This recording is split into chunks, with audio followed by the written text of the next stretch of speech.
સુરત શહેરના રેલવે ગૌરનાળાથી ફૂલ માર્કેટ સુધીના વિસ્તારમાં અનેક સ્થળોએ કચરાના ઢગલા જોવા મળી રહ્યા છે। નિયમિત રીતે કચરાનો નિકાલ ન થતા સમગ્ર વિસ્તારમાં દુર્ગંધ ફેલાઈ રહી છે, જેના કારણે સ્થાનિકોને અહીંથી પસાર થતા લોકોને ભારે હાલાકીનો સામનો કરવો પડી રહ્યો છે। સ્થાનિકોનો આક્ષેપ છે કે મહાનગરપાલિકા દ્વારા લાખો રૂપિયાનો વેરો વસૂલવામાં આવે છે, ને છતાં વિસ્તારમાં સફાઈ વ્યવસ્થા સંપૂર્ણપણે ખોરવાઈ ગઈ છે। અનેક વખત રજૂઆત કરવા છતાં મહાનગરપાલિકાના કર્મચારીઓ દ્વારા નિયમિત કચરો ઉપાડવામાં આવતો નથી। કચરાના ઢગલા સતત વધતા સ્થાનિકોમાં રોગચાળો ફાટી નીકળવાની ભીતિ જોવા મળી રહી છે।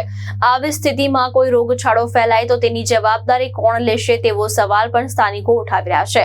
કચરાનો નિકાલ ન થતા કેટલાક લોકો જાતે જ કચરો સળગાવી તેનો નાશ કરી રહ્યા છે, જેના કારણે ધુમાડો ફેલાવાની સાથે વાયુ પ્રદૂષણનું જોખમ પણ વધી રહ્યું છે।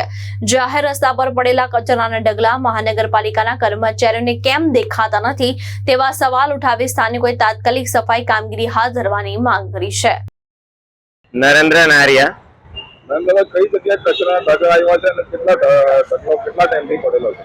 ફૂલ માર્કેટ થી લઈને છેક સુરત રેલવે સ્ટેશન ગરનાળા સુધી, એટલે વચ્ચેના રોડ ઉપર થોડું ઓછું છે। બાકી જે કાચવાળાના ગોડાઉન છે, કાચવાળાના ગોડાઉન થી લઈને ફૂલ માર્કેટ સુધી કન્ટિન્યુ બંને સાઈડ અને કાયમીને માટે કચરો હોય છે, અને કાયમી લોકો સળગાવે છે કે એસએમસી નો સ્ટાફ સળગાવે છે ખ્યાલ નથી, પણ એટલા ઝાડ પણ રેલવેની દિવાલ સાથેના ઝાડો હતા, આજે ઝાડો પણ બળી ગયા છે। ઘણી વખત મેં પણ એસએમસી માં ત્યાંના સ્ટાફને કીધું કે તમે ન કહી શકો તો મને સાથે રાખો, હું કહું એલાઉન્સ કરું કે તમે ઝાડની નીચે કચરો નહીં નાખો અને નહીં સળગાવો।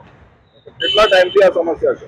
કાયમીને માટે આજે લગભગ કન્ટિન્યુ 2-2.5 વર્ષથી રોજની માટે સમસ્યા છે, અને આ ચોમાસાની ખાસ એ સમસ્યા છે કે ત્યાં પાણી ભરાય, એ કચરો બધો ગટરોમાં જાય અને અહીંયા સુધી ગરનાળા પાસે એ કચરો આવે, અને એ જેસીબી થી કચરો ખેંચે છે તો પણ ખેંચે નહીં એટલો કચરો ભરાઈને આવતો હોય છે। કેટલા કચરા ઢગ પડ્યા છે અને એસએમસી વાળા શું કહે?